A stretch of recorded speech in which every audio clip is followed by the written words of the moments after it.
Ketua LD PBNU Kiai Haji Abdullah Syamsul Arifin atau akrab disapa Gus Aap menyatakan siap menjalani amanat dan arahan yang disampaikan oleh Ketua Umum PBNU Kiai Haji Yahya Khalil Stakuf.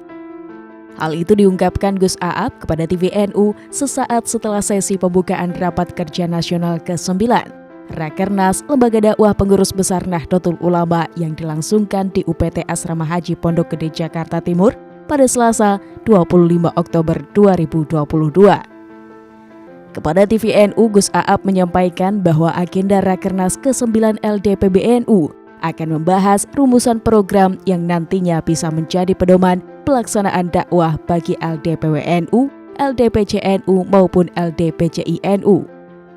Ia menjelaskan LD PBNU siap menerjemahkan dan melaksanakan arahan Gus Yahya, terutama dalam mengimplementasikan metode dakwah yang harus bisa menyesuaikan keragaman segmen masyarakat. Tak terkecuali mengoptimalkan platform digital agar misi dakwah Ahlus Sunnah wal Jamaah An-Nahdliyah dapat menjangkau masyarakat luas. Ia menjelaskan dalam Rakernas ke-9 LD PBNU ini juga akan dihimpun beragam informasi dan aspirasi para pengurus LD di sejumlah daerah, sekaligus memetakan tantangan yang dihadapi. Dengan demikian, rumusan langkah aksi maupun program dan metode dakwah yang akan dirumuskan oleh LD PBNU dapat lebih solutif, realistis, dan efektif. Dalam Rakernas ini akan membahas tentang program-program kerja yang akan diselenggarakan oleh LD PBNU, sekaligus nanti turunannya dilaksanakan juga oleh LD PWNU dan LD PCNU dan LD PCINU di seluruh dunia. Program-programnya nanti sesuai dengan amanat ketum, menyesuaikan dengan kebutuhan masa kini, menjangkau terhadap seluruh segmen dakwah di dalam Nahdlatul Ulama, di mana masing-masing segmen memerlukan metode dan teknis sendiri-sendiri di dalam dakwah. Tentu dakwah yang akan dilaksanakan bukan hanya dakwah secara offline tetapi juga secara online, juga dakwah digital. Tapi kita juga dibatasi, yang menjadi kewenangan lembaga dakwah itu adalah program-program yang terkait dengan dakwah menggunakan lisanul maqal, bukan lisanul hal. Kalau lisanul hal nanti menjadi garapan daripada PBNU secara umum dan diimplementasikan pada masing-masing bidang, baik di bidang pertanian, di bidang pendidikan, di bidang kesehatan.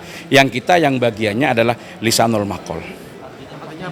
Artinya dakwah yang selama ini masih menggunakan seruan, ajakan dengan menggunakan lisan, itu yang dimaksudkan. Ya mohon maaf, sempitnya adalah ceramah, mengajak dan seperti itu. Ya seperti itu.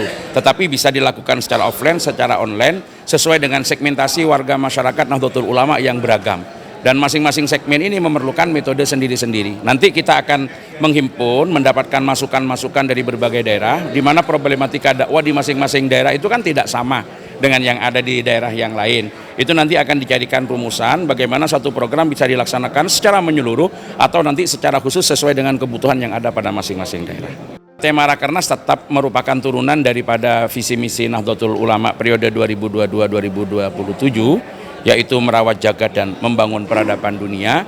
Kenapa di sini disebut ada tambahan membangun peradaban dunia? Karena NU tidak hanya dihadirkan untuk menciptakan kehidupan yang kondusif, kehidupan yang damai di Indonesia, tapi mampu berkontribusi di dalam mengisi kehidupan-kehidupan yang harmonis, yang damai, yang sejahtera sesuai dengan visi NU di seluruh lapisan dunia. Bagaimana gagasan-gagasan NU di dalam merawat jagat ini juga bisa diikuti oleh seluruh lapisan masyarakat di seluruh dunia. Soal tantangan untuk mengimplementasikan hasil Rakernas nanti dan program-program kemudian metode sesuai arahan Ketua Umum PBNU itu apa saja dan kemudian bagaimana nanti kira-kira gambaran solusi? Oke, tentu kita tetap berprinsip kepada pepatah yang mengatakan think globally, act locally. Jadi apa yang dibahas di sini tentu secara global, tetapi nanti aktualisasinya akan disesuaikan dengan kondisi real pada lokal masing-masing. Di situ akan menjadi suatu gambaran utuh tentang bagaimana pola dakwah, metode dakwah yang akan dilaksanakan oleh seluruh dai. Nah, yang akan datang ini tentu kita harus mengisi ruang-ruang di mana tidak terjangkau dakwah secara offline karena tidak semua orang siap hadir ke tempat pengajian. Kalau seperti itu, kita yang hadir ke kamar-kamar mereka, ke rumah-rumah mereka, masuk ke dalam media-media dengan berbagai macam platform yang nanti akan menyentuh kepada seluruh lapisan warga Nahdlatul Ulama sesuai dengan segmentasinya tentunya dan sesuai dengan apa yang dibutuhkan. Intinya ketika warga memerlukan penjelasan tentang agama seperti yang disampaikan oleh Ketua Umum tidak perlu datang, itu kan yang diambil kan praktis, maka kita yang harus datang menjangkau terhadap seluruh lapisan itu, seperti itu. Terakhir Kiai, pesan dan harapan yang ingin disampaikan.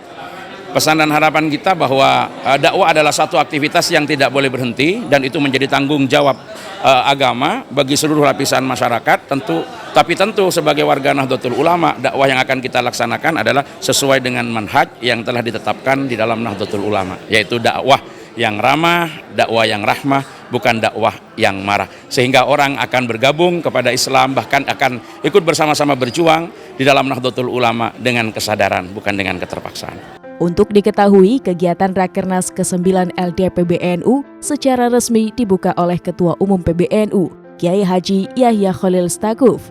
Agenda Rakernas ke-9 LDPBNU meliputi rangkaian kegiatan seperti seminar internasional moderasi beragama, sarasehan dakwah, hingga rapat komisi yang akan menghasilkan keputusan dan rekomendasi program kerja LDPBNU untuk masa khidmat 2022 hingga 2027. Rencananya Rakernas ke-9 LDPBNU akan berlangsung hingga Kamis 27 Oktober 2022 mendatang. Adapun tema yang diusung adalah revitalisasi dakwah NU, merawat jagat membangun peradaban dunia.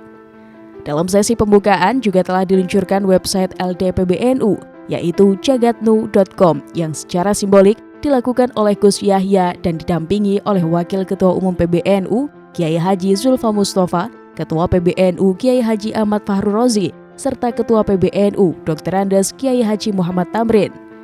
Turut mendampingi Ketua LDPBNU Kiai Haji Abdullah Syamsul Arifin dan Sekretaris LDPBNU Kiai Haji Nurul Badrut Tamam.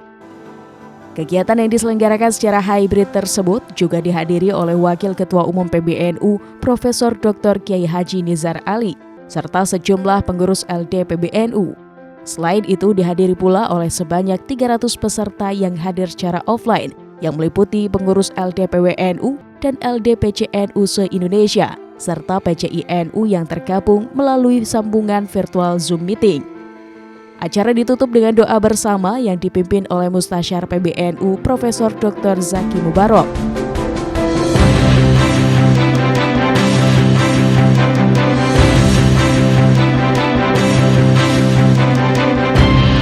TVNU melaporkan.